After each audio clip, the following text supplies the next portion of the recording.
Hey, this is OXDF, and today we're doing the revival of code 2023, which is the advent of code 2016. We are on day 3, squares with 3 sides.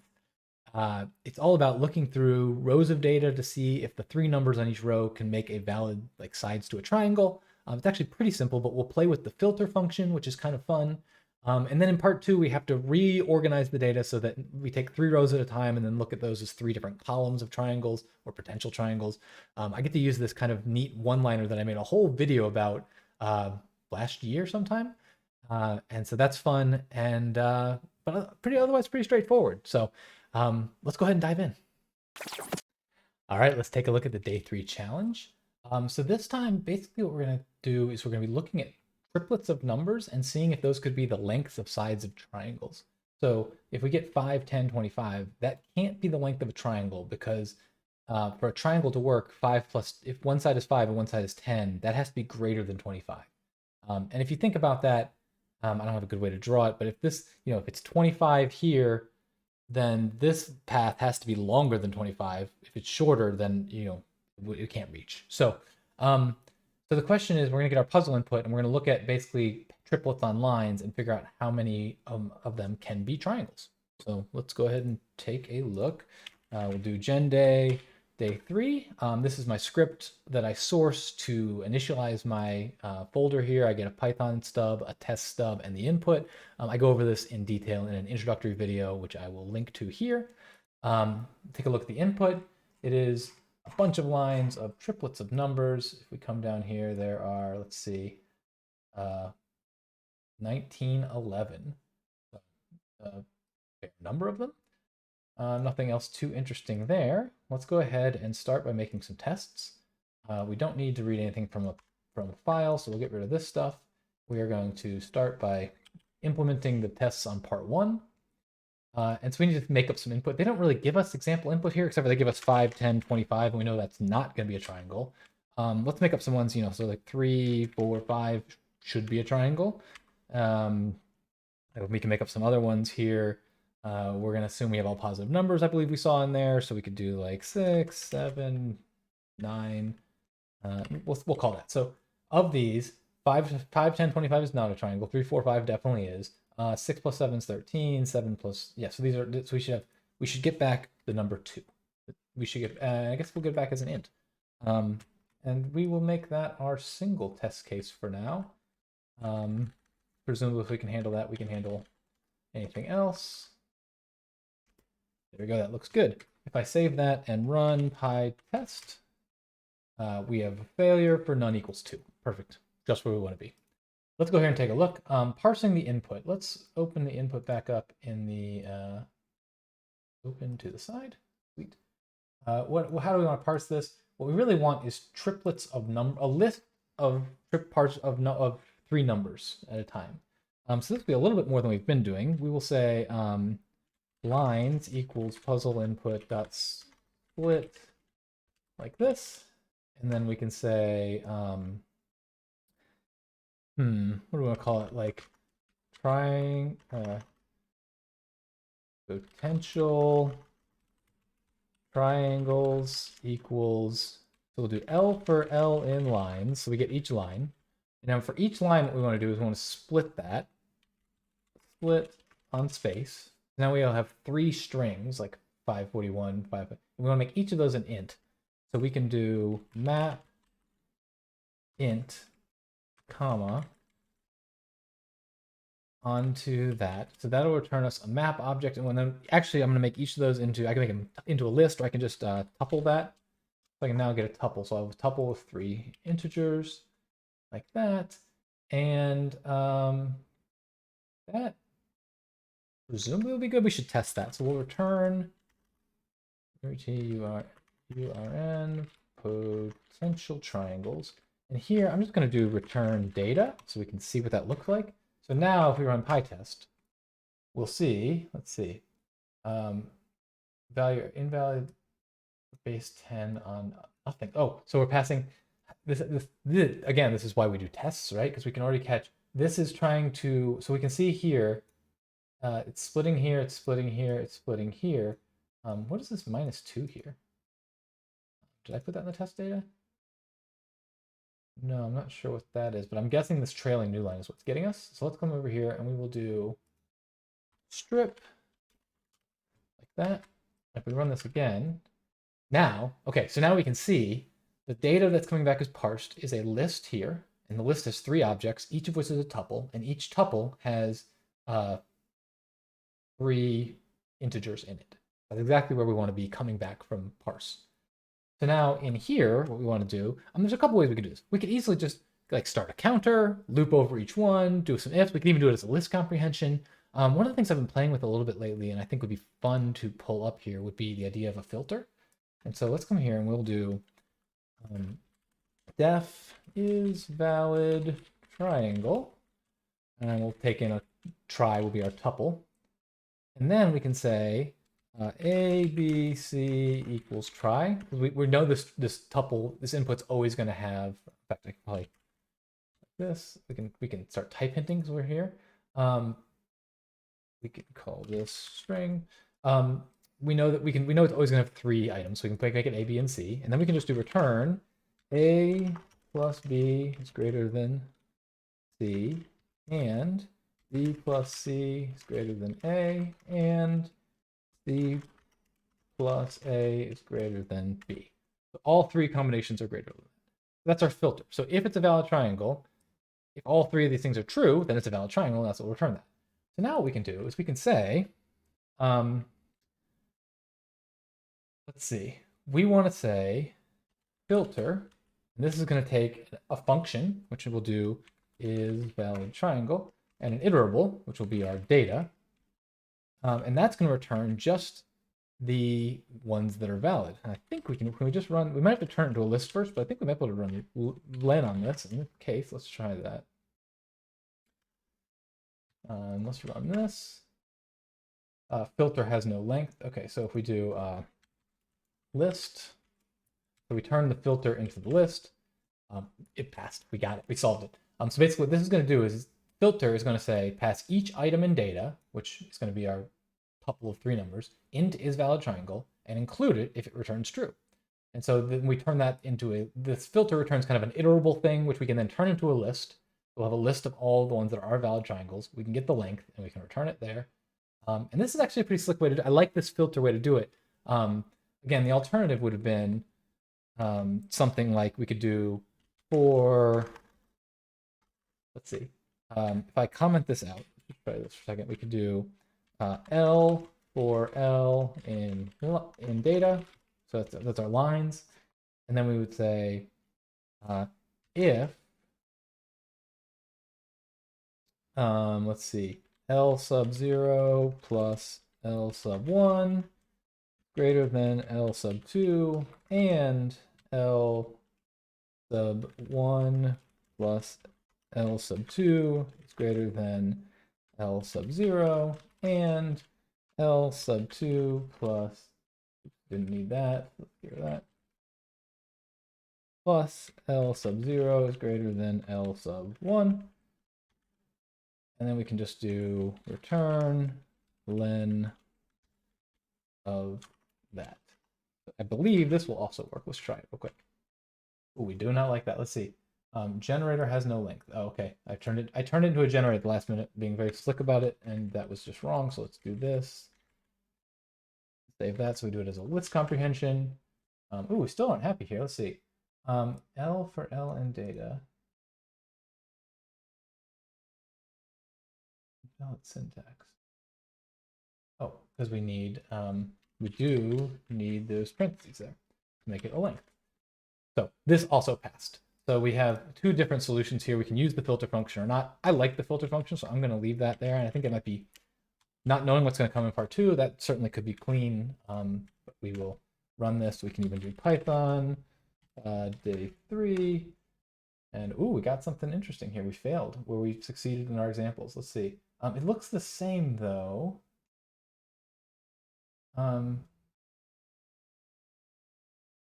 Surprise, what is it? It's complaining about calling int on a number here. Let's see. Let's go ahead and do this. We can do F5 to run it. And we got our breakpoint here so we can see what we got here.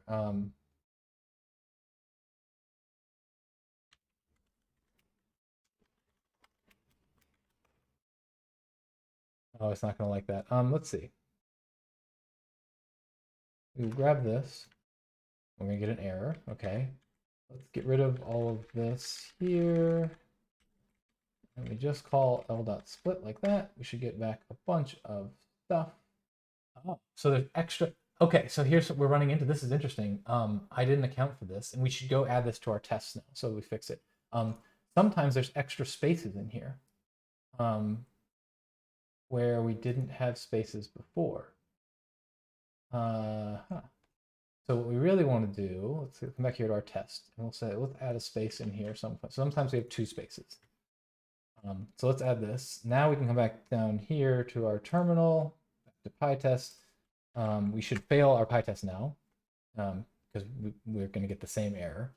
And now to fix that, what we need to do is we need to take into account, we only want to keep places where we actually have tuple int l.split. Oh, this is going to get ugly. I could do like x for x in l.split if x. And so that right there is going to give me only the x's. So in this cases where there's extra like empty things, we can see like where we saw above here somewhere, when we get these extra empty ones, they just get left out. And so we could stop this right here and stop this and re-PyTest, and now we pass. And so basically what we're doing here, this line's getting ridiculous, and I think it's probably not super Pythonic to have it written like that, but basically what we're doing is we're going to say for each line, we're going to take L. Now for each L, we're going to split it on space, and then we're only going to take ones that aren't empty. So any of the empty ones just get dropped, and then we get guaranteed to have 3 of a kind. Like we could even add cert len try equals 3. Now this is kind of redundant because this right here is gonna throw an error if length of try is not equal to 3. So we don't really need that, but we can add that there. And oops, I don't want black, I want PyTest. But we're succeeding still, so we're good.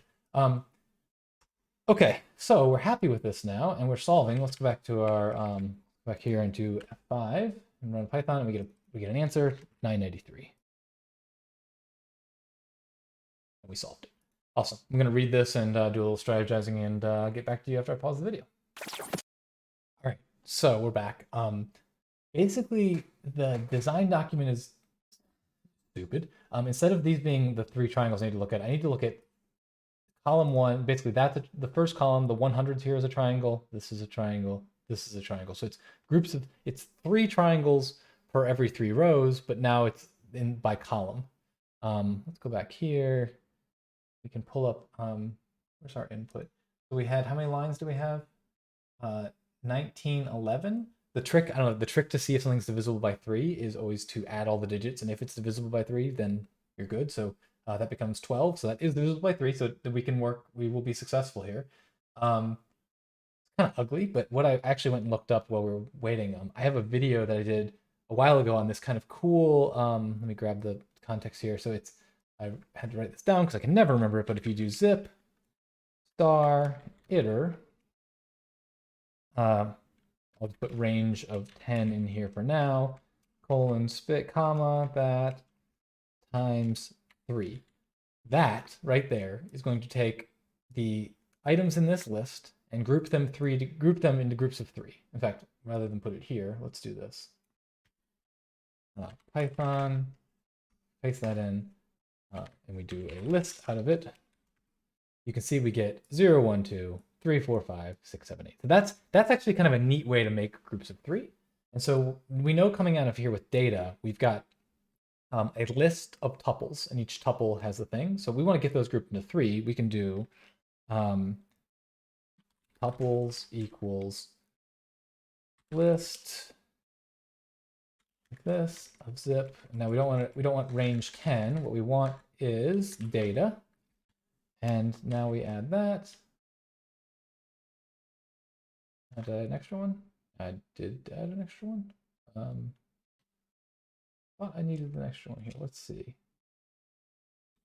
Because I got an extra in here, I don't need this. That looks right. Let's check this. Print tuples. I'll put a breakpoint right here. I'm going to Python here in F5 so we get to it. And let's take a look at what tuples is. So when we look at tuples here, we have 637, which feels like roughly the right amount I need to get to 1911. In fact, we could do 637 times 3 is 1911. So we have a third of the number, and each one has 3 things in it. And if we look at the top one, let's see. The first one is we're still grouped this way. So that's 1, that's 2, and that's 3. And now we can say for I in range 3, let's say potential triangles equals nothing. And so we'll do for I in range 3. We can say potential triangles dot append. We're going to add to our list, and we're going to add the tuple with that is. And so in this case, we want the first one, second one, and the third one in that. So we're going to have tuples sub I sub 0, tuples sub I sub 1, and tuples sub I sub 2. And so what that's going to do is give us that is going to give us I is 0. It's going to give us this row right here. Nope, that's not quite right. I think it's the other way around. I think we want the I to be trailing. Yeah. Cut that.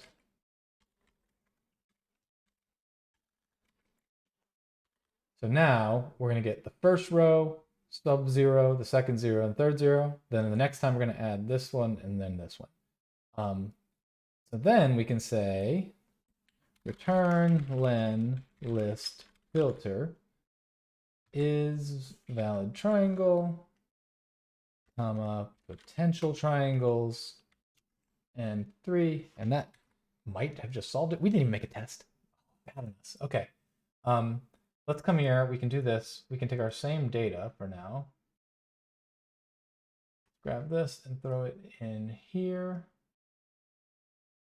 Get rid of this. That went right into solving without making my test. Bad test-driven development.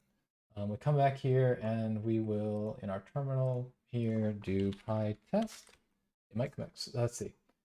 List index out of range.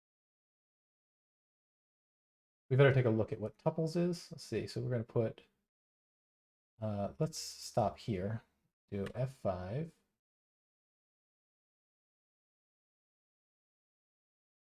Now we're running. We're here. So let's see. The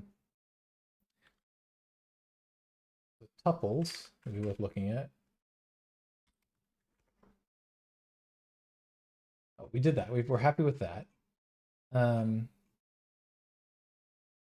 Because we're not. We okay. We need to do for tuple group in tuples. That's so we need to, for each tuple group, we're going to create 3 triangles. So now we come out here and we need to do tuple group and tuple. So let's just make this T so I can make it easier to space-wise. There we go. Let's try that. Restart that. And so now if we start to step through this, we take a watch at potential triangles. So we should have just added 541, 827, 660. That looks good. If we now step through again, update.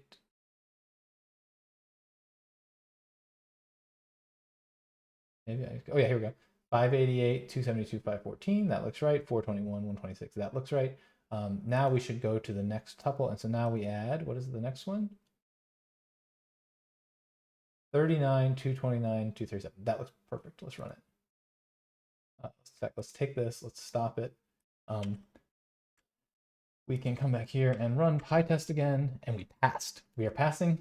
So now we can come here and F5 this, and we don't want this breakpoint. Let's just run 1849. So we have actually a bunch more tuples, a bunch more triangles. Let's see if that's right.